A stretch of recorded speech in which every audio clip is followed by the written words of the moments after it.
Então, pessoal, estava eu outro dia no WhatsApp, me chegou uma dúvida de um colega meu perguntando o seguinte: você poderia me explicar um assunto de uma forma mais simples e objetiva?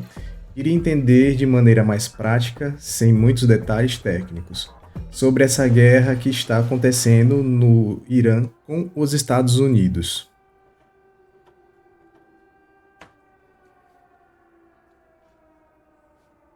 Então eu resolvi gravar o vídeo para responder para ele. Na verdade, eu já respondi via normal, né? Via normal. Já respondi lá no WhatsApp para ele, mas eu decidi que eu ia gravar um vídeo falando sobre isso porque eu achei muito interessante a pergunta, né, que ele fez. Então, vamos lá para minha resposta. O mundo que a gente conhecia até 2019, esse mundo não existe mais. As pessoas precisam começar a entender isso, que esse mundo acabou e que não volta mais, porque aquilo era a antiga ordem mundial, né, que fora estabelecida ali antes da pouco antes já, eles já começaram, um pouco antes da Segunda Guerra terminar, Segunda Guerra Mundial terminar, os caras já tinham começado a tratar, né, de como que seria o mundo pós-guerra. E a Convenção de Bretton Woods, né, que é quando decidiu-se que o dólar valeria ouro e, enfim, foi um desses momentos, né? Então, houve uma ordem mundial que imperou ali até os final dos anos 19, né, que era uma ordem mundial de certa ordem, de certo equilíbrio, de certo caos, ó, de certa estabilidade, né? E essa estabilidade ela vinha muito pela questão da hegemonia dos Estados Unidos, né, do mundo final da segunda ou da Guerra Fria, ficou o mundo até a Guerra Fria, até a Guerra Fria era mundo bipolar. Após a Guerra Fria, o mundo ficou unipolar, né? Os Estados Unidos, superpotência hegemônica, né? E na cabeça dos coitados, dos pobres coitados, eles achavam que se os países fizerem comércio entre si, eles não vão fazer mais guerras, né? E isso de certa forma durou aí um bom tempo, né? Muito, muito tempo. Então, os Estados Unidos, não só com os Estados Unidos, né, mas um monte de países ali no pós-guerra criaram todas ah, aquelas instituições internacionais que deveriam cuidar e zelar do mundo, blá, blá, blá, essas coisas. Aí veio o ONU e veio todas as outras consecutivas à ONU, né? OMS, o não sei o que, OS, sei lá, da saúde, enfim, esses negócios aí, globalistas, né? Para que o mundo funcionasse daquele jeito para evitar que uma grande guerra novamente acontecesse e blá, blá, blá, blá, blá, blá, blá. Pronto, é isso. Só que o que é que acontece? A União Soviética se desfez em 1991, deixando os Estados Unidos como a super grande, a única grande superpotência, né, que existia, que passou a existir.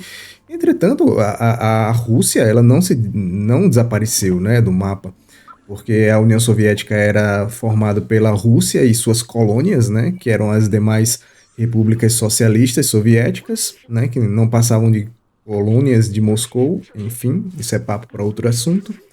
Mas a Rússia, ela herdou ela é o estado herdeiro da União Soviética, né? Então a Rússia herdou as armas nucleares, ficou com assento da União Soviética que era na ONU, né, no Conselho Permanente, né, de Segurança, dentre tantas outras coisas, né? Um império daquele tamanho não iria cair assim de uma hora para outra, né?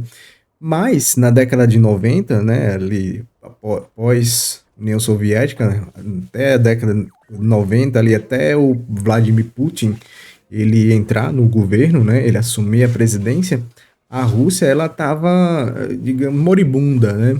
A gente tinha uma Rússia que ela era moribunda e que não podia fazer muita coisa, estava destruída economicamente, O PIB da Rússia sempre foi ínfimo, né? E quando era a União Soviética também era ínfimo, não tinha comparação com o dos Estados Unidos, mas, querendo ou não, uma superpotência nuclear, que a Rússia não deixou de ser, porque todas as armas nucleares que estavam nas demais colônias, né, as demais colônias que eu digo, gente, são as demais repúblicas socialistas soviéticas, né, da União Soviética. Todas essas armas nucleares elas foram repatriadas para a Rússia, enfim. Então, por muito tempo, a Rússia ficou nesse estado de agonizando, né? Ela precisava se reconstruir, né? Então, chega na presidência lá da Rússia no ano 2000, o Vladimir Putin, né? Um ex-agente da KGB, e ele tomou as rédeas do país e começa a fazer a Rússia grande novamente, né? Em outras palavras, mas foi basicamente isso, né? Ele fez a Rússia grande novamente. Então, assim, a Rússia ela era uma grande exportadora de armas, né? A Rússia não exportava só petróleo, gás, né?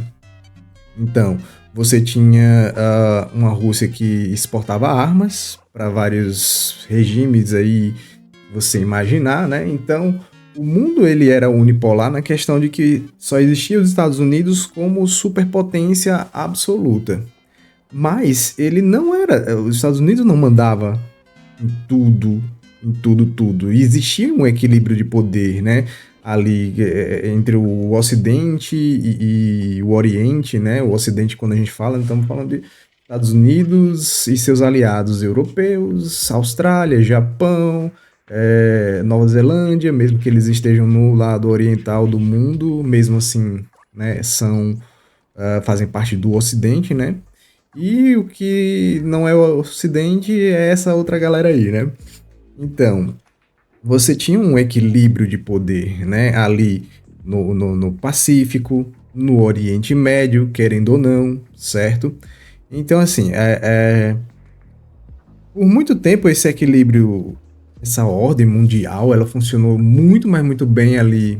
Ela já, assim, é incrível dizer, porque, tipo assim, eu nasci em 1990, certo? E eu cresci colhendo os frutos dessa época, né? Eu vi essa época que o mundo era um lugar tranquilo, né? Relativamente tranquilo, né? E na minha cabeça, tipo, ainda não faz sentido que esse mundo não exista mais, né? Mas enfim, eu vou falando e vai pegando, enfim. Então, até o ano 2000, essa coisa ainda estava funcionando, ainda dava certo, né? E porra, ano 2000 você não tinha uma tecnologia que você tem nos dias de hoje, né? Que nós temos atualmente. Não existia essa tecnologia toda, né? Então o mundo era mais calmo, o mundo era mais lento, o mundo tinha que esperar, quando era sexta-feira, tinha que esperar para segunda-feira de manhã, né? Logo cedo. Manhã é segunda às 8 horas. Então, assim, era um mundo que ele era menos acelerado, por assim dizer, né?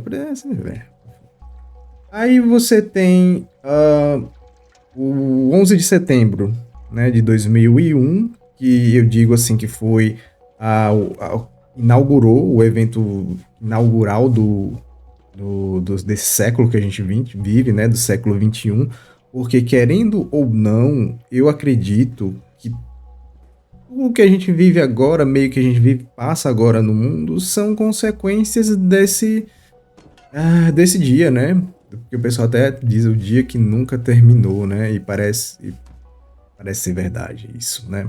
Por quê? Você tinha absolutamente ali os Estados Unidos dominando o mundo com o comércio, com com o dólar e, enfim, várias... Sai daqui, cara. Sim, os Estados Unidos dominando e colocando ordem, sendo a polícia do mundo, né? E pronto, com a OMS, ONU e por aí vai, né?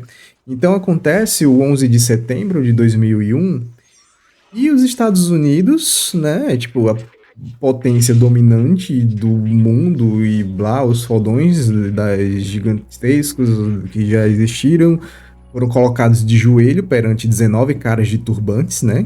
que sequestraram os aviões e tacaram lá nas Torres Gêmeas e no Pentágono. Então, foi a primeira vez, inclusive, primeira e única, que a OTAN, ou a NATO, ela acionou o artigo 5º, né, que é a OTAN, a Aliança do Ocidente, né, que um ataque contra um é um ataque contra todos. Cara, isso é resumir muito a OTAN, o papel da OTAN, o que ela realmente é. A OTAN é muito mais do que o artigo 5, né, que é um ataque contra todos. Entretanto, os Estados Unidos aciona esse dispositivo, toda a OTAN entra em campo aí para ajudar, né, nos Estados Unidos e tudo mais.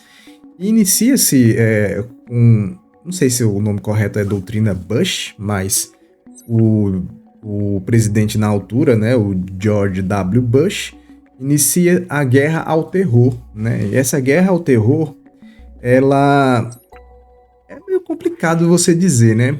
A guerra contra o terror, porque o terrorismo, os terroristas, né, essa galera, eles não têm um país, né? Qual que é o país terrorista? Não existe. Qual que é, sabe, o chefe, o líder, não existe. Então, existem várias células, né? Existem várias células terroristas espalhadas aí pelo mundo, mas na altura do 11 de setembro, né, que entra aí a figura do Osama Bin Laden, ele tinha o apoio do Talibã. E o Talibã era o regime que governava o Afeganistão na altura, né? Então já começa por aí. Então os Estados Unidos, com a guerra ao terror, vai tocar o terror no Oriente Médio, né? Acontece a invasão do Afeganistão, se não me engano foi em 2001. Olha, com as datas eu já... Também eu tô gravando isso aqui sem roteiro, eu não parei para estudar nem nada, tô tirando tudo da cabeça como tá vindo e pronto. Mas teve a invasão do Afeganistão, né? Acho que foi 2001 já. E depois, em 2003, teve a invasão do Iraque, né? Do Iraque de Saddam Hussein, que os Estados Unidos, né, alegaram que ele tinha armas de destruição em massa, que depois foi comprovado que isso nunca existiu e foi apenas o pretexto para legitimar o que eles queriam fazer, certo? Então eles vão, invadem o Iraque, e para você ver como naquela altura os Estados Unidos os bichos era potente mesmo, né? Não que não sejam hoje, mas tipo assim, eles disseram, mano, foda-se, vou invadir. Vou invadir e foda-se. E pronto, e foi o que fizeram, né? Invadiram o Iraque, invadiram o Afeganistão, então eles ficaram ali atolados uns 20 anos no Afeganistão, mais uns, sei lá, uns 15, 20 anos também no Iraque. Então, esses eventos eu observo eles, lembrando que isso é apenas a minha opinião de alguém que gosta de estudar essas coisas, de saber, certo? Eu não sou especialista em nada, enfim. Mas essas duas desastrosas campanhas, né, no Afeganistão e no Iraque,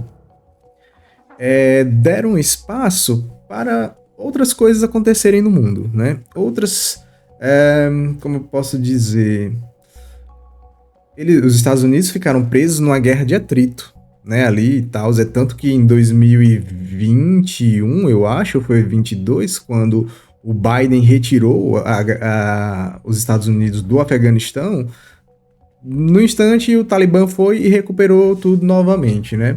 Mas daqui a pouco a gente fala um pouco sobre isso, né? Mas enfim, os Estados Unidos era o grande promotor daquela ordem mundial que imperou ali até 2019. E nisso tudo, né, essa ordem mundial, eles eram a polícia do mundo, enfim, eles colocavam as coisas para funcionar, as engrenagens, etc e tal, globalização, né, que foi o que os Estados Unidos, aquele pensamento deles de que se não tiver, se tiver comércio não tem guerra. Pronto, globalização, tudo mais, OMS, Organização Mundial da Saúde, OMC, Organização Mundial do Comércio, essas coisas todas, né? Então, os Estados Unidos, eles eram parceiros comerciais de, tipo, quase todo mundo, né? Quase o mundo todo. E aí você pega também o Brasil, por exemplo, né? Brasil, América Latina, quase todos eles, o o maior parceiro comercial dessa galera toda era eram os americanos, né, os Estados Unidos. Mas quando chega aí uma guerra de atrito, eles ficaram em presas, né, uma guerra ali drenando trilhões de dólares. Se você for olhar, pesquisar na internet, sim, os Estados Unidos gastaram mais de trilhões de dólares nesses 20 anos de intervenções no Oriente Médio, né? Com detalhe para o Iraque, né? Do Iraque. E eles tinham a figura lá do Saddam Hussein. Isso é importante a gente entender, certo? Tinha lá o Saddam Hussein, que ele era um. O Iraque ele era um país muçulmano, né? Só que eles eram numa vertente, sei lá qual que é, xiita, não sei de qual das sunitas, sei lá qual que é das duas, que o Saddam Hussein ele era um líder secular, né? É um líder secular, tipo, poxa, secular no sentido de que não era religioso, né? Então ele não tinha o porquê estar colaborando com Osama Bin Laden nos ataques do 11 de setembro, desde que eles pensavam meio diferente, entendeu? Porque o Bin Laden, quando ele ataca os Estados Unidos, né, lá no 11 de setembro, ele tinha uma versão fundamentalista, né? Ele via aquilo ali como como eu posso dizer, um ataque, uma jihad, né? Uma guerra santa. E aí depois a gente entra nesse assunto, mas resumindo e concluindo, foi que a Arábia Saudita negou que as tropas paramilitares os jihadistas islâmicos, né, do Bin Laden, protegessem a Arábia Saudita, que é onde estão a Meca e os pontos é, mais sagrados para o Islã, as cidades, sei lá, Meca, Medina, eu acho que é tudo lá. Então, assim, para o Bin Laden, quando ele inicia lá na guerra do Afeganistão, né, contra a União Soviética, ele coordenou, assim, geral, né, uma guerra santa. Então, vamos combater esses caras, né? E aí os Estados Unidos vai e fornece, entra com o dinheiro, o recurso lá para esses fundamentalistas islâmicos derrotarem a União Soviética, e depois que a União Soviética vai embora, para onde é que esses caras vão, né? Então, assim, o Bin Laden ele oferece o seu exército. Ai, meu Deus.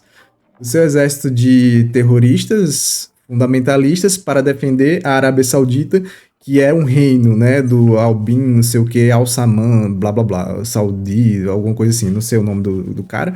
E aí, o que que você acha que esse rei ia dizer, mano? Se não simplesmente negar, né? Quem é que vai querer um bom bando de terrorista fundamentalista com armas e poder bélico, sabe? O cara tomou a melhor decisão possível, né? Ele foi e negou essa ajuda aí do Bin Laden, que foi o que gerou ressentimento contra ele, contra os Estados Unidos. Por quê? Porque quem assumiu esse papel na Arábia Saudita foram os Estados Unidos, né? De proteger. Então, assim, os Estados Unidos vão lá, protegem, parcerias, essas coisas, né? Não sei se a palavra certa seria um protetorado, enfim, mas o fato é que até hoje a Arábia Saudita, um reino, uma ditadura, né? Uma ditadura, pois é, mas que eles ainda são parceiros dos Estados Unidos até hoje, né? Então, desde essa altura aí, então, foi essa questão aí que motivou o quê? O ataque do 11 de setembro, né? O Bin Laden, né? Então, o Bin Laden viu aquilo como algo religioso, sabe? Uma guerra santa, enfim. Passo que Saddam Hussein não ajudaria o Bin Laden nessa situação, por quê? Porque ele era um militar, né? Tipo, ele era, sei lá o que, se ele era general, não sei. Se o cara era militar, é secular, país islâmico, ok, mas com mais ou menos assim, parecido com o que é a Turquia atualmente, né? Que a Turquia ela é muçulmana, né? Muçulmana, mas tem não sei se não sei, enfim, ela é secularizada, né? Então, tipo assim, é mais ocidentalizada, por assim dizer, né? Não que o Iraque fosse, mas em questão assim da dos líderes.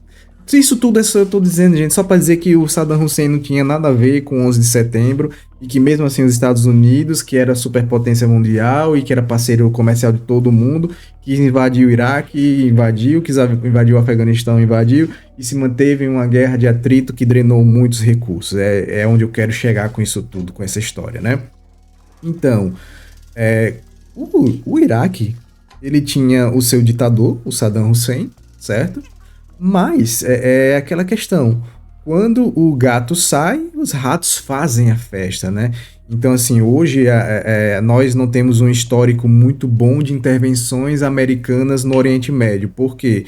Logo que capturaram o Saddam Hussein e depois o e depois os Estados Unidos ocupou o Iraque por muito tempo. E depois que os Estados Unidos deixam o Iraque mergulha numa guerra civil, né? O Iraque mergulha numa guerra civil por quê? Porque antes existia a figura de autoridade do Saddam Hussein, né?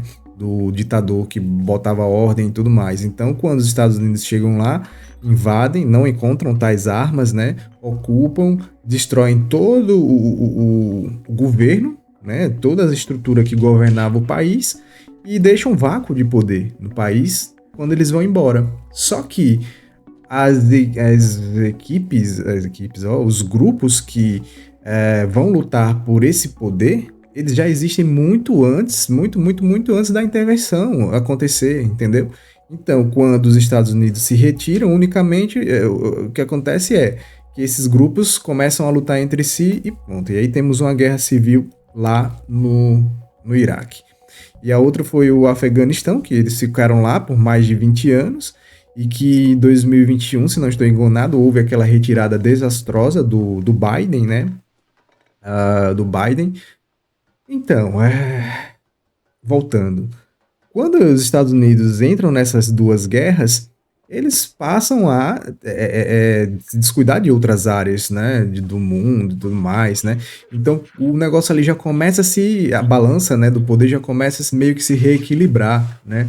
Ali no Oriente Médio mesmo, você tinha a Síria do Bashar al-Assad, que era uma ditadura que era apoiada pela Rússia, né? Você tinha ali do outro lado, nós temos a Coreia do Norte, né? Que meio que é cachorrinho da China e tal, e possui armas nucleares, então é um regime meio, né? Mas ali você tem aliados dos Estados Unidos, você tem o Japão, você tem a Coreia do Sul, países capitalistas ali, aí você tem Filipinas, você tem a Austrália, Nova Zelândia, certo? Isso aí, Estados Unidos ali na presença deles no Pacífico, União Europeia, né, que é um parceiro histórico dos Estados Unidos, mas o que acontece é que quando os Estados Unidos se metem naquela guerra, eles começam a perder meio que o controle das coisas, não, porque é muita coisa que envolve aí nesse tempo aí, nesses dessas duas primeiras décadas, né, do século, mas houve um crescimento da China, né, a expansão da China usando suas práticas abusivas de mercado para inundar o mercado do mundo com sua produção, né? Em contrapartida, o seu mercado fechado para o restante do mundo, né? Então, a China começa a crescer economicamente, até porque ela se tornou a fábrica do mundo, né? Assim, muitas e muitas empresas, né, norte-americanas mudando para a China, né? Apple, Nike, sei lá o quê, para utilizar a mão de obra barata, né, lá da China, e isso fez a China se tornar uma grande potência econômica, né? Tanto que ela saltou para a segunda maior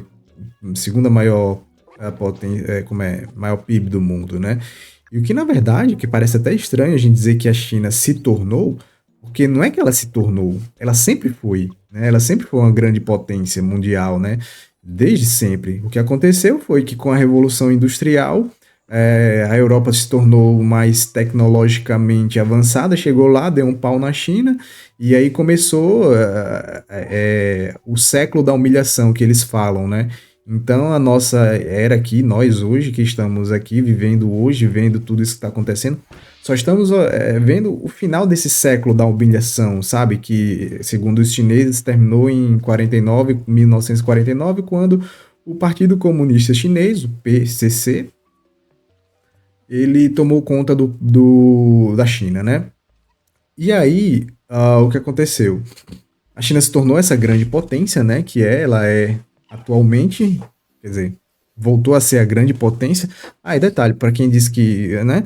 Se a China não era uma grande potência antigamente, por que que os europeus se lançavam no mar, tipo, perigo, enfrentando todos os perigos do mar aí e tal, para ir até a China e as Índias buscar especiarias, tecidos, seja o que for, né? Por que que a Europa enfrentaria tantos perigos para chegar lá e comercializar com a China, né? Enfim, voltando. Houve o crescimento da China, então a China começa a ocupar espaços que foram deixados pelos Estados Unidos, né? Vácuos, né? Seja no comércio, a estratégia da China sempre foi dominar pelo comércio, né? Então, investimentos do país na África, na América do Sul, né? Agora, recentemente, então não tão recentemente, o novo Cinturão e Rota, né? Que é a nova Rota da Seda, o Road and Belt. Então, você vê que existia uma ordem ali nos Estados Unidos, né? E a galera que ganhou a Segunda Guerra Mundial desenhou, mas existem potências revisionistas, né? A China é uma delas, né? O que é isso? Ela quer revisar revisar esse negócio, dizer, ó, pô, palhaçada é essa? Os Estados Unidos mandam e tudo? Não, pera lá.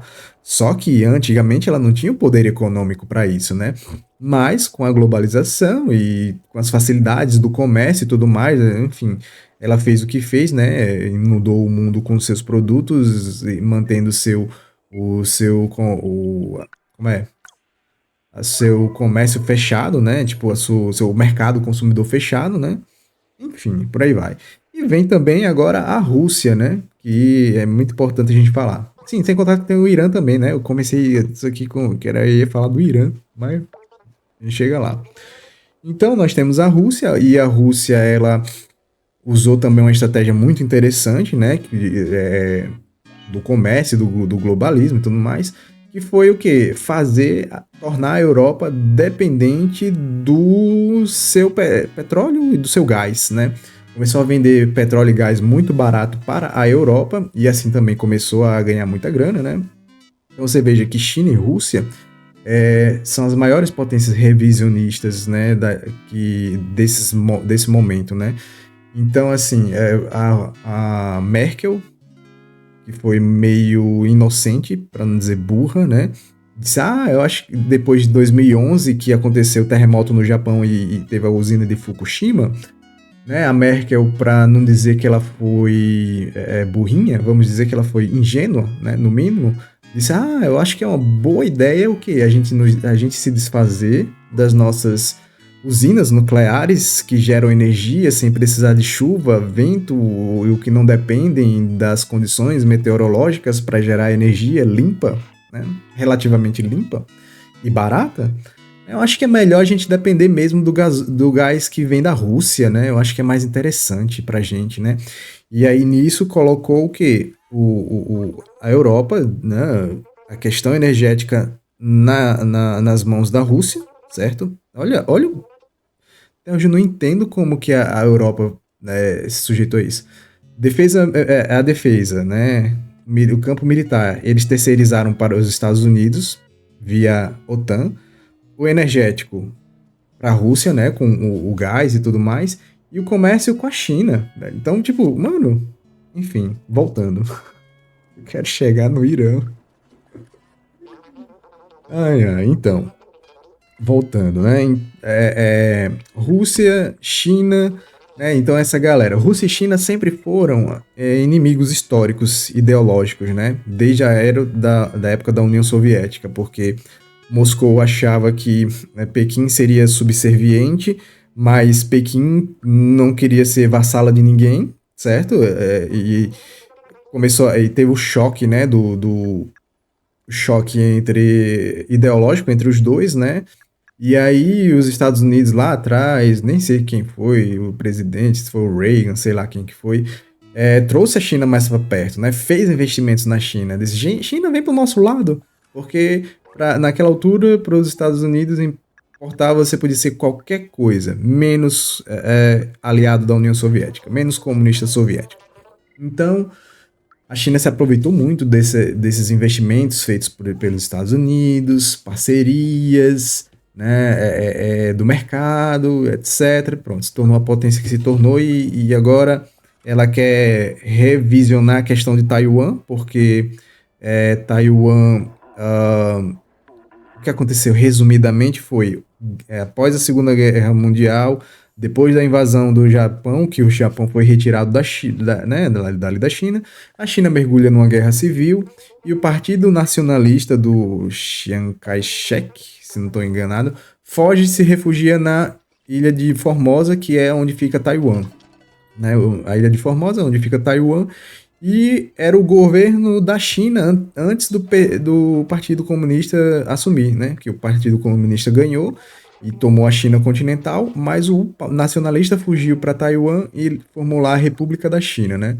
É diferente, a República Popular da China, que é a China continental, e Taiwan, que é a República da China, enfim. Então isso aí, os Estados Unidos eram aliados de Taiwan, porque Taiwan não era comunista, né? Então, lá pra frente, meu Deus do céu, eu tava querendo explicar o Irã, velho, mas é muita coisa que vem na cabeça, mas enfim, eu vou falar. Você tá aí ouvindo porque você quer.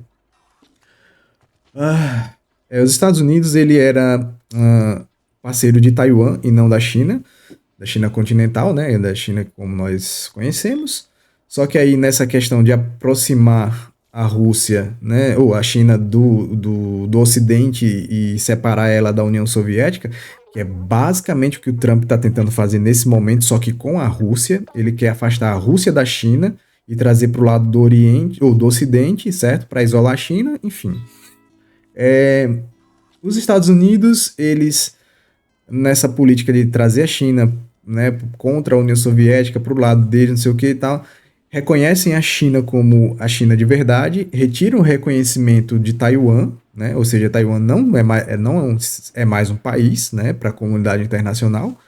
E, entretanto, os Estados Unidos eles têm uma lei que eles são obrigados a defender Taiwan em caso de guerra, em caso de invasão chinesa. Eles chamam de dualidade estratégica, né? Os Estados Unidos não reconhecem Taiwan como país, mas mantém relações comerciais, né, ideológicas, políticas, blá blá blá, enfim, né, trata como se fosse um país, né, enquanto que a China vê Taiwan como uma província rebelde, separatista. Bom, é isso.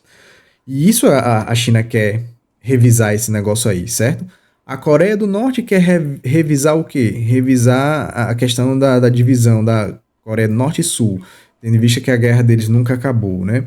A Rússia, ela quer se tornar novamente a União Soviética, porque, palavras do Vladimir Putin, a pior desgraça do século XX, né? Um século que teve 2 guerras mundiais e que morreu uma porrada de gente, mas para ele o pior que aconteceu naquele século foi o fim da União Soviética. Por aí você já tira. Então, ok, a gente tem eu citei essas galeras aí porque são, querendo ou não, são os players, né? Os maiores players do tabuleiro, as maiores peças de mais valor no tabuleiro que, né, quando se movimentam, vixe, por aí vai. E temos as maiores, né? Estados Unidos, Europa, ou seja, o Ocidente. Nós temos ali, como o pessoal gosta de dizer, o eixo do mal, ou o eixo das ditaduras, né? Que é China, Rússia, Coreia do Norte e o Irã, certo? E o Irã, pronto. Consegui fechar até chegar no Irã. O que é que aconteceu com o Irã? O Irã, antigamente, ele era um país, né, logo após a Segunda Guerra Mundial e tudo mais, que chamava Pérsia, depois mudou o nome para Irã, enfim. Ele era governado por uma família real, né? O Shah Reza Pahlavi, Reza Pahlavi, alguma coisa assim do tipo, né? E esses caras, eles mantinham uma ótima relação com os Estados Unidos, né? Porque eles eram um país mais ou menos ali como a Turquia é hoje, né? Uma república não, como é? Um país islâmico, mas com fortes traços ocidentais, né? Com uma boa relação com o Ocidente, com não sei dizer se é uma certa liberdade, né? Mas quando você olha as fotos e os vídeos antigamente, né? Você vê as mulheres não eram tão oprimidas como se tornam nesse tempo, né? Só que essas interações lá com os Estados Unidos, essas modernidades, esse progressismo, né? Dentro do Irã começou a incomodar os fundamentalistas islâmicos, né? A galera lá, os ayatolás, né? Então houve uma revolução, né, que o pessoal diz a revolução iraniana, que destitui o rei, o Shah, e manda ele para o exílio, e os ayatolás começam a governar o país, né? E fundam a República Islâmica do Irã, né? República Islâmica do Irã. O regime dos ayatolás, um regime fundamentalista islâmico, certo? Que reprime as mulheres, fazem elas usarem a burca, ou o véu, sei lá o quê. Os caras tinham a guarda revolucionária iraniana, a polícia dos bons costumes, né? Que, para quem lembra aí, não foi não faz muito tempo, né? O, como é aquela. O nome? Márcia Mini, eu acho o nome dela assim. Márcia, sei lá o quê. Ela foi presa, torturada e morta porque ela estava usando o lenço, né? O hijab do jeito errado, né? Então, isso é o mínimo, né? Isso é o mínimo do Irã, né? E o Irã já vinha sofrendo há muito tempo com alguns protestos e tudo mais, principalmente depois desse episódio da marcha, né? Da marcha Amini, sei lá, não lembro. Enfim, é, o Irã, uma república fundamentalista, islâmica e tal, né? Eles rompem com os Estados Unidos, né? E se tornam os grandes inimigos dos Estados Unidos.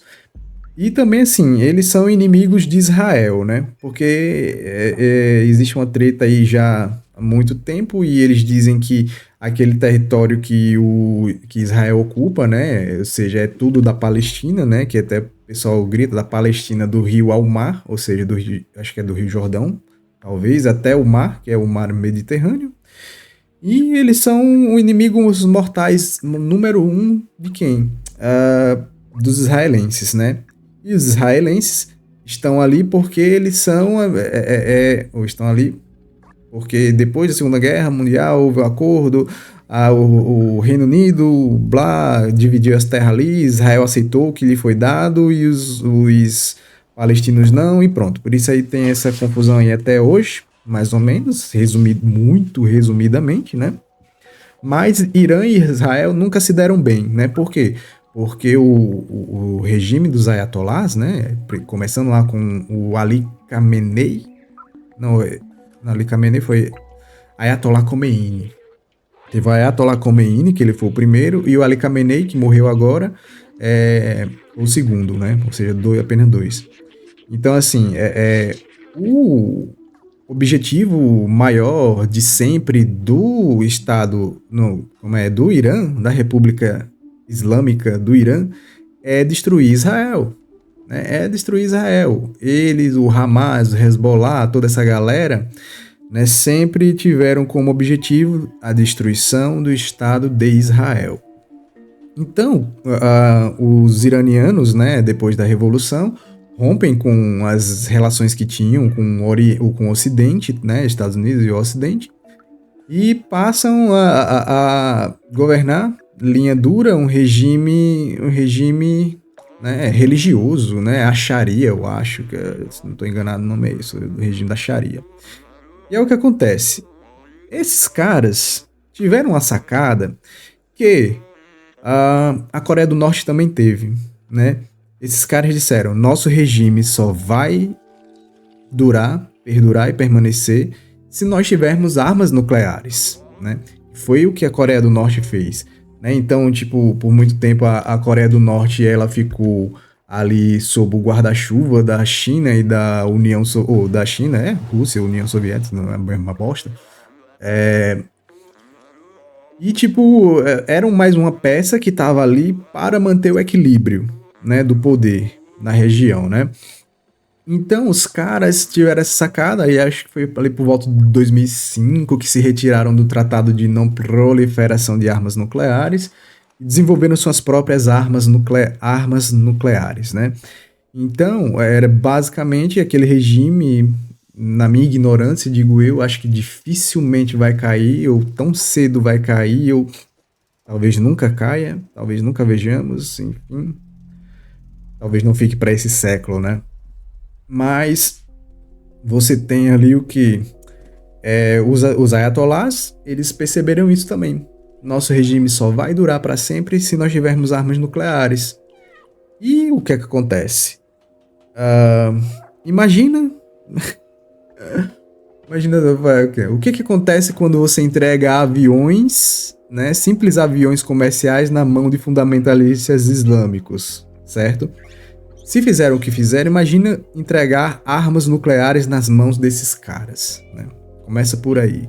Primeira coisa que eles iam fazer era atacar logo uma bomba ali em Israel e pronto. Então, assim, para o mundo, né? Para o mundo sensato, né? Para o mundo sensato, para as pessoas sensatas, para qualquer pessoa que tenha metade de um cérebro, né? Aí você tira comunistas, né? E esquerdistas desse meio aí, porque essa galera parece que tem, sei lá, nem o tico e o teco, enfim. Enfim, voltando. Para qualquer pessoa, né, minimamente consciente, racional e que tenha bom senso, não é interessante para que o mundo tenha um país governado por extremistas islâmicos com armas nucleares. Tendo que esses caras fundamentalistas islâmicos, eles se matam por qualquer coisa, tá ligado? Se explodem pra matar gente, tá ligado? Gente, são terroristas, né? Imagina só um país com... Enfim, já repeti, não vou estar repetindo de novo, né? Então, para o mundo era muito perigoso que o Irã desenvolvesse armas nucleares, né? Você já tem ali... tensões muito grandes, você tem Coreia do Norte, Coreia do Sul, né? Coreia do Norte nuclear, Sul não, e hoje a Sul já fala em se nuclearizar, o Japão já pensa também em armas nucleares. Mano, enfim. Então, mais um país com armas nucleares, né? O Irã, ele se torna uma potência nuclear, aí ele tem inimigos na região que também vão se sentir ameaçados e vão desenvolver. Então, o temor era que o programa nuclear iraniano ele gerasse uma nova corrida nuclear armamentista, né? E que não era interessante para ninguém, né? Para ninguém. E assim, o mundo já é perigoso, já está perigoso do jeito que tá. Imagina. Imagina, né? Então,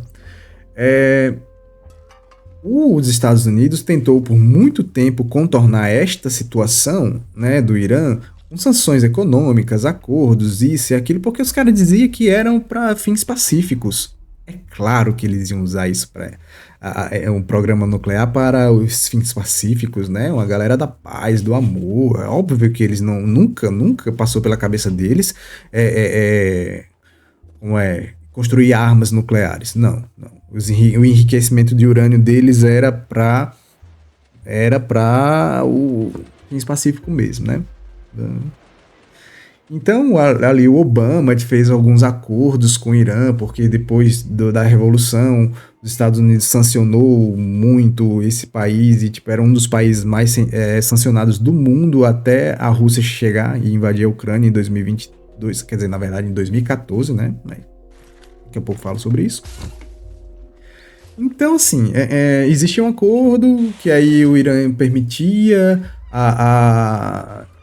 visita da instituição, como é, do AIEA, Agência Nacional de Segurança Nuclear, siglas, mais a galera da AIEA, né, Agência, porra, Agência Internacional de Energia Atômica, eu acho que é isso.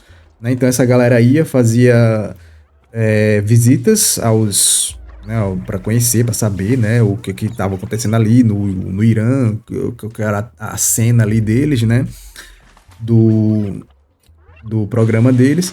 Só que depois esse acordo azedou, não sei por que motivo, também não lembro e também não fui atrás de saber, porque, enfim, eu queria explicar isso de uma forma mais simples e sem detalhes técnicos. Mas os acordos azedaram. Em 2016, se não estou enganado, ou foi 2017, o Trump se retira desse acordo, né, no seu primeiro mandato, porque, segundo ele, o Irã não estava cumprindo com o acordo. Aí ele vai se retira os Estados Unidos desse acordo, retorna sanções e o Irã continua a enriquecer o irânio, o irânio. O Irã continua enriquecendo o urânio, né, e para fins pacíficos, né? E aí isso essa treta vai se arrastando, né, por muito tempo, e o Irã era, de certa forma, intocável, por quê? Porque ele tinha apoio da China, da Rússia, né, e da Coreia do Norte, que é o eixo das ditaduras. Você tinha também, recentemente, ali na Venezuela, que tinha o filho o Maduro, e você tinha ali Cuba, mais ou menos assim, vamos dizer que esse era o bloco, sei lá, bloco de merda aí, qualquer que vocês imaginarem, foda-se, um país de merda. Então, assim, você tinha esse equilíbrio, certo? Eu já misturei datas e voltas, mas enfim, até o ano de 2019, né, que eu comecei falando 2019, você tinha esse certo equilíbrio no mundo, aquela sensação de relativa paz, por quê? Porque estavam as peças, cada um nos seus lugarzinhos, né? Tipo, quando você tá jogando xadrez, você quer uma posição, você começa o quê? A aumentar a pressão, você bota um cavalo para proteger aquela casa. Aí o seu adversário vai e coloca um bispo ameaçando, porque caso o cavalo, enfim, aí você começa a colocar as peças e começa ali a aumentar a pressão, certo? Até um momento que o conflito tem que acontecer, né? Então, assim, a Rússia invade a Ucrânia em 2014, né? Que foi quando ele invadiu a Crimeia, que foi ali onde começou toda essa treta. E invadiu novamente, né, em 2022. E lembra lá no início, né, lá no início quando eu falei que os Estados Unidos se atolou numa guerra de atrito no Afeganistão e no Iraque? Pronto. Mano, ai, meu Deus, eu tô enrolando as coisas tudo. Tô e não tô ao mesmo tempo, sabe? Eu tava falando 2019, né? Então, 2019, tava tudo equilibradozinho lá e tal. Só que as peças estavam todas nos seus devidos lugares, mas haviam as tensões, certo? Só que o momento ainda era bom, por assim dizer, né? O momento ainda era bom financeiramente, enfim, todos os sentidos, né? Mas essas potências revisionistas nunca deixaram de ser revisionistas. Uma hora ou outra o conflito iria começar. Uma hora ou outra a Rússia iria invadir a Ucrânia. Uma hora ou outra isso tudo iria acontecer. Só que a Covid, né? A Covid, ela adiantou tudo isso, né? A Covid, ela trouxe tudo isso. Foi o catalisador, né? De que isso que talvez acontecesse em 2030, 2040, vai acontecer logo agora, né? Em 2020, né? Na década de 20. Né, na terceira década desse século, né? Então, quando vem a Covid, fica em casa, a economia a gente vê depois, né? A economia se fudeu, todo mundo se fudeu, todo mundo se fudeu com a Covid, né? E que trouxe a desgraça das crises econômicas, que na verdade ela não trouxe, certo? É aquele negócio que já iria acontecer, ela apenas adiantou, né? Não é consequência direta, né, da Covid. Então tá tudo colapsando, velho. Tá tudo colapsando. E a Covid foi apenas o gatilho para isso tudo, né, acontecer. Então, você tem Covid, você tem eleição nos Estados Unidos em 2020, você tem um resultado muito duvidoso, né, ali para eleição do Biden, certo? Que o Biden se reelege. Ai, ai, pelo menos ele não trouxe muitos memes, mas assim, isso é minha opinião, né? Isso é minha opinião, que se não fosse o Biden, né, eleito, se fosse o Trump, talvez, sabe, muito talvez a gente não estaria numa situação tão complicada como agora, certo? E eu vou explicar por quê.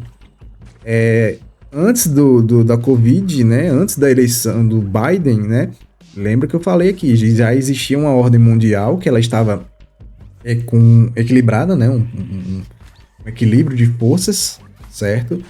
E tava tudo ok. Mais ou menos. Mais ou menos aí, porque também nesse tremeio aí, até chegar 2019, rolou Primavera Árabe, começou a desestabilizar um monte de coisa também, que resumidamente era você tinha ali na Líbia, o Muammar Gaddafi. Ele era um ditador também, filha da puta, mas ele tava ali, né, no país, na Líbia, que fica ali banhado pelo Mediterrâneo. E ele era um ditador, ele mantinha a ordem ali naquele negócio. Depois, a OTAN vai e decapita como é, a Líbia e tira o Gaddafi do lugar. E aí começa mais uma intervenção desastrosa, né? Quer dizer, mais uma guerra civil ali. Então, muita gente vai fugir do país. Então, muita gente que iria entrar na Europa, refugiados que iriam passar pela Líbia que o Gaddafi não deixava, agora começou em massa, né? Enfim.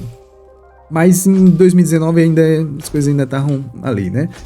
Só que o Biden se elege, né? Muito duvidosamente, né? Assim como o Lula no Brasil também, muito duvidosamente. E ele retira as tropas dos Estados Unidos do Afeganistão, certo? E aí, por que eu digo que isso foi muito importante, né? Para quem lembra, essa retirada foi um desastre, foi um completo desastre, completo caos, um completo, sabe, uma completa várzea e tudo mais. E tipo, os caras lá retiraram, todo mundo querendo fugir juntos, galera se pendurando no trem do avião, tá ligado? Trem? É trem de pouso que fala, sei lá, aquele pneuzinho e tal. Galera enfim, né, querendo fugir junto, foi um desastre, né? Então, isso, né, essa retirada desorganizada dos Estados Unidos, ao meu ver, né, passou a sensação de confiança para a Rússia, entendeu? E há muito tempo, olha, muito tempo que eu digo assim, né, 2, 3, 4 anos antes da Rússia invadir a Ucrânia, ela se desdolarizar o máximo possível, juntou ouro o máximo possível, né, para quê? Por causa de sanções, né, para que as sanções não machucassem. Juntou combustível, etc, certo? Então ela já vinha dando indícios de que iria começar uma treta ali, sabe? Uma hora ou outra eles iriam fazer alguma coisa ali que iam os Estados Unidos entrar de cabeça ali e tal, enfim, eles achavam. Quando eles veem a retirada do Afeganistão, aquele desastre que foi, eles acham que aí eles têm o sinal verde para o quê? Para entrar na Ucrânia, né? Pela segunda vez. Que aí depois tenho que falar só sobre isso, mas enfim. É muita coisa. A Rússia vai, invade a Ucrânia e começa aí o grande tudo isso que a gente tá vivendo. Por que eu digo isso? Porque quando a Rússia começa essa guerra, né, em grande escala, maior no continente europeu desde a Segunda Guerra Mundial, já bagunça com tudo, com a economia, com tudo. Os preços das coisas começaram a subir, do combustível, do óleo, do comida, tudo, né? Num cenário que já não era tão bom, né?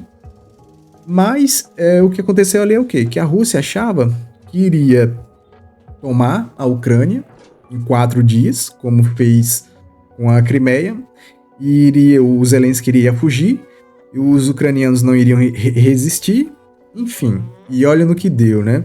Os caras invadiram e estão lá atolados até hoje, né?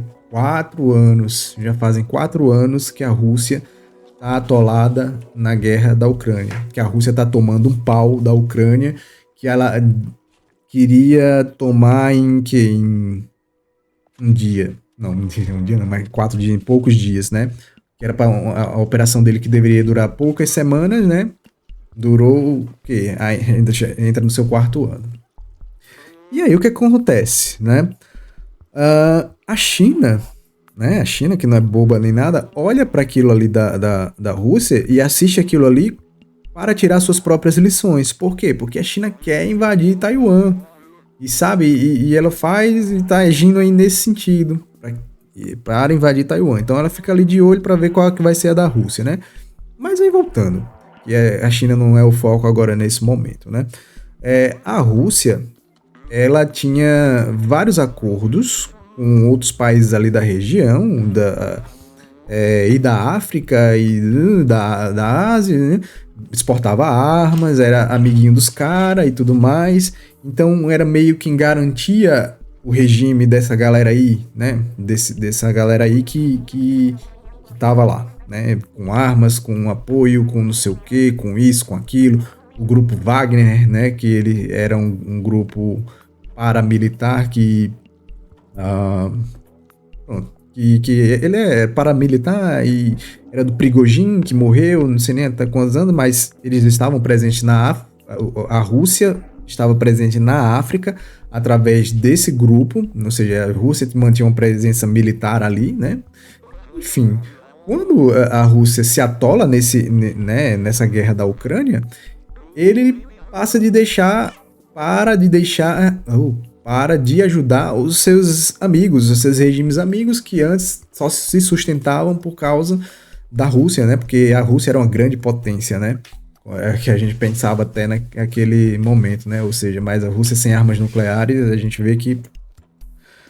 Enfim. Então tiveram vários conflitos. Eles têm uma aliança CSTO, não sei o que, acho que é algo assim do tipo, né? Que é uma aliança defensiva deles, é como se fosse uma OTAN deles, né? Que a Rússia comandava, não sei o que. E a primeira falha da Rússia aí foi quando teve um conflito ali no Nagorno-Karabakh. Acho que era a Armênia e Azerbaijão, se não estou enganado, não lembro. Me corrijam se eu estiver errado. Mas nesse primeiro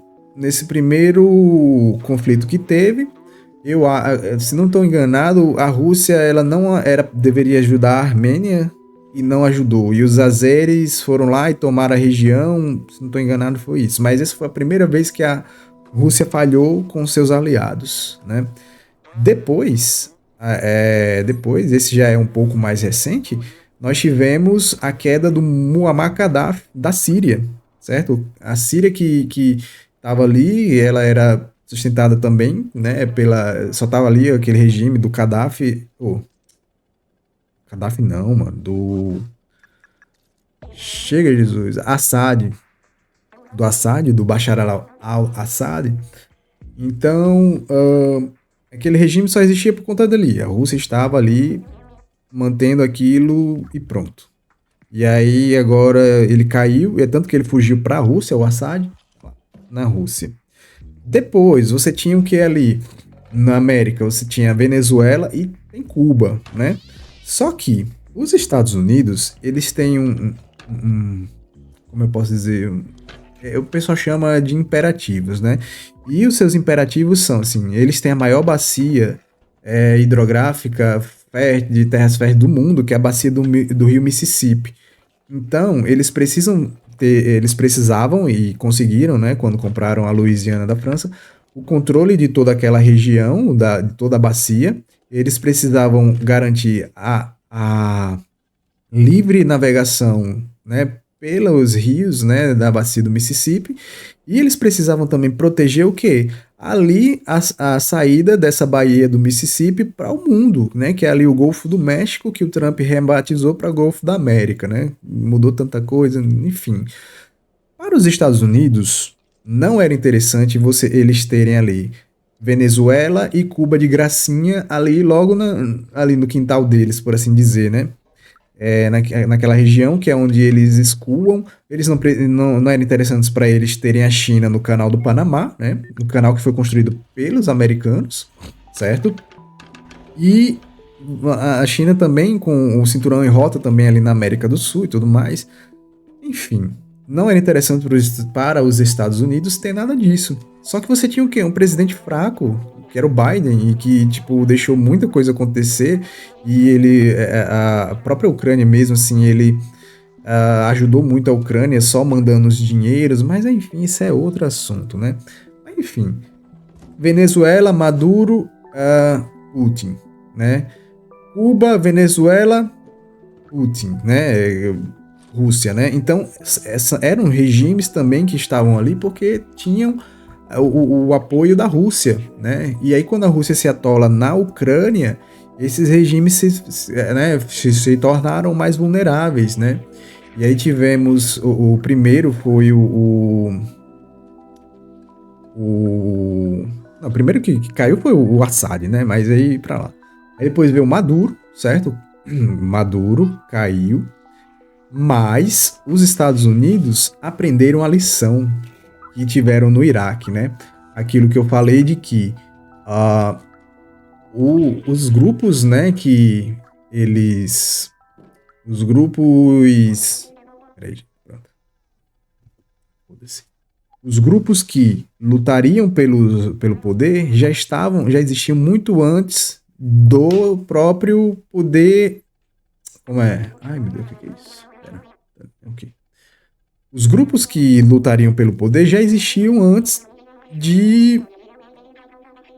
mesmo da intervenção. Então, se os Estados Unidos entram na Venezuela, tiram o Maduro, tiram todo aquele regime, certo? Aquilo lá iria cair numa guerra civil. É tanto que ele não colocou a Corina Machado como presidente, colocou lá a vice do Maduro como um fantoche. Ó, você vai fazer tudo que a gente quiser, viu? Ó, você tá ligado. Fica aí. Aí colocou a mina lá, que ele, tipo assim, tirou o Maduro, mas deixou o regime funcionando, entendeu? Porque se ele tira aquele regime, como ele fez no Iraque, aquilo ia ficar muito, né, poderia ser uma nova guerra civil, uma nova intervenção desastrosa. Então parece que nisso aí eles aprenderam. Então eles estão desmantelando lá a República Bolivariana da Venezuela e impedindo que a Venezuela exporte petróleo para Cuba. E agora Cuba está ficando numa situação complicada, né? Acho que é Dias-Canel, sei lá o nome do cara lá de Cuba. Então, assim, onde é que eu quero chegar? A gente já passou pelo Nagorno-Karabakh, que a Rússia falhou com a Armênia. A gente veio ali a revolução na Síria, do Assad, que a Rússia não conseguiu ajudar o parça dele, né, que é o Assad. Você tem ali a Venezuela, que a Rússia também não conseguiu salvar, e aí Cuba vai cair consequentemente. Estamos torcendo, esperando aí o dia para esse regime cubano também cair. E aí chega a questão do Irã, né? Que aí o Irã era o maior, acho que de todos aí, acho que o Irã deveria ser o maior parceiro, né? Que a Rússia poderia ter no momento, né? Junto com os outros lá, com China e Coreia do Norte, né? Então, quando você chega no Irã, hoje, é apenas uma treta antiga que está sendo requentada. Treta antiga requentada, né? E que agora com a uma Rússia enfraquecida, certo? Então os Estados Unidos meio que se sente à vontade para fazer essa questão, isso que está fazendo no mundo hoje em dia, né? E não deixa de ser uma forma de demonstração de força, de poder. E eu acho muito interessante porque o pessoal falava no mundo multipolar que está que os Estados Unidos já eram, não sei o quê. Não, mas estão eles aí, né? Mostrando que os bichos ainda tem pólvora para queimar e vão incomodar aí um bom tempo. E você vai morrer e não vai ver o declínio dos Estados Unidos. É o que eu acho, né? Então, assim, Estados Unidos, coordenado com Israel, foram lá e pá, mataram os caras, mano. Começaram a invasão lá do Irã. Que é engraçado o meme que já vi por aí. Tipo, o cara lá, o Ayatollah Ali Khamenei, dizendo assim que ele, porra, passou a vida toda se preparando para destruir os Estados Unidos, para uma guerra contra os Estados Unidos, para morrer na primeira hora do conflito, velho. Mano, isso é um negócio assim surreal, velho. Surreal que os Estados Unidos e Israel fizeram, né? É tipo, mano, os caras usaram as câmeras da própria cidade, sabe, de Teherã, pra monitorar o comportamento dos caras. Isso não foi um trabalho de agora, foi um trabalho de mais de 20 anos de inteligência e tudo mais, né? Então, quando a guerra começou, eles iriam começar de noite, né, e tal. Só que eles, como eles tinham, o Israel tinha informantes e tudo mais, né? Eles conseguiram informações e tal, que o Khamenei estaria tal lugar, tal hora, de manhã, no domingo de manhã. Aí eles, opa, pera lá, então é melhor a gente começar no outro dia, né? E foi, tipo, confirmado, independente, sabe? Duas agências, eu acho, né? Eu não tô enganado, porque eu vi isso recentemente, né? E eu sei que houve a confirmação, né? Eu acho que foi da CIA e da Mossad, os dois confirmando. Quando os dois confirmaram, só disseram, ixi, vai, mata esse cara aí, decapita esses caras, né? E, tipo, mano, o que Israel faz é surreal com com o Mossad, velho. Os caras com aquela questão lá dos pagers e agora com essa questão do Khamenei morto no primeiro dia da guerra, na primeira hora da guerra, tá ligado? E, mano, é maluquice, é loucura. Enfim, enfim, eu acho que eu expliquei, acho que mais do que, né, com mais detalhes do que me perguntaram, né, mas enfim, o que está acontecendo lá no Irã é justamente isso, uma demonstração de força dos Estados Unidos para aqueles que achavam que a América estava morta, que a América estava moribunda, né, tudo bem que ele não vai lá tão bem das pernas assim, depois a gente pode falar sobre isso. Mas o que está acontecendo é isso, né? As peças do tabuleiro geopolítico se movendo, certo? Então a Rússia, que todos diziam que era uma potência, superpotência, está se mostrando ali o que os caras estão parados lá na Ucrânia, atolados. E aí é engraçado porque quando os Estados Unidos se atolou, né, nas guerras do Irã e do Afeganistão, ou do Irã, do Iraque e do Afeganistão, eles meio que deram espaço para que esses outros países crescessem, né? China e Rússia crescessem. Só que agora a Rússia atolada lá na Ucrânia tá dando espaço para que os Estados Unidos reconfigurem, querendo ou não, o mundo, né? Não sabemos quais são ainda qual é o futuro do Irã ainda, né? Mas eu acredito que os Estados Unidos aprenderam com que eles com as guerras anteriores, né, do Iraque, do Afeganistão. Então eu acredito que no Irã eles vão fazer mais ou menos como estão fazendo com a Venezuela, né? Botam ali os líderes que são fantoches e aí, ai caralho, para de mandar mensagem, porra.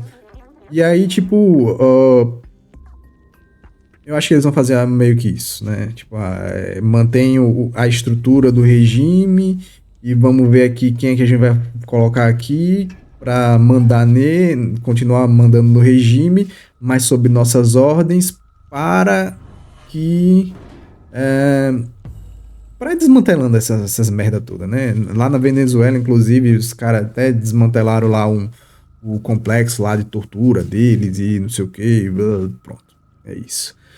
Assim, então, para resumir, são muitos assuntos que puxam outros assuntos que eu passaria horas e horas e horas e horas e horas aqui falando, mas, em resumo, é isso. O mundo 2019, como a gente conhecia, não existe mais, não vai existir. Tudo isso que a gente está vendo já acontecia, né? Já iria acontecer de qualquer forma, né? Só que aí a crise da Covid acelerou, né? Trouxe esse negócio mais para agora e o mundo está passando por uma reconfiguração, né? Uma nova ordem mundial sendo formada aí diante dos nossos olhos. né? Eu acho que é pra mim, né? Isso é uma revolução digna do que a gente aprendeu nos livros de história, né? Quando a gente estudava história lá e tal. E é isso, né? O mundo está se reconfigurando e a gente precisa estar atento que, sabe, o que que a gente vai fazer? Eu, você e todo mundo, como indivíduos, né, únicos e, tipo, sabe? Como indivíduos, como uma pessoa única, o que é que a gente pode fazer nesse mundo? Ou como que nós vamos ficar? Como que a gente vai sabe, nós somos pequenos peões, né, desse tabuleiro, né? Como que a gente vai se posicionar para, sei lá, sobreviver? Não sei. É isso. É isso. Se o mundo não acabar, nos vemos qualquer dia.